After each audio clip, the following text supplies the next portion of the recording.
ইসলামে পাঁচটি স্তম্ভ।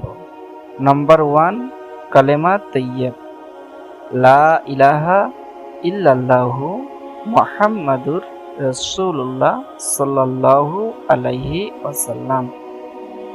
নেই কোনো মাবুদ আল্লাহ ছাড়া, হযরত মুহাম্মদ মুস্তাফা সাল্লাল্লাহু আলাইহি সাল্লাম প্রেরিত নবী। ইসলামের দ্বিতীয় অস্তিত্ব হচ্ছে সলাত তথা নামাজ। ইসলামের তৃতীয় নম্বর স্তম্ভ হজ।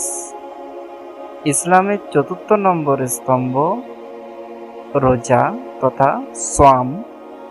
আর ইসলামের পঞ্চম নম্বর স্তম্ভ যাকাত দেওয়া। যে সকল মুসলমানের এই পাঁচটি স্তম্ভ আদায় করে, পালন করে, তাদেরকে ইসলামে মুমিন বলা হয়, তারাই জান্নাতি।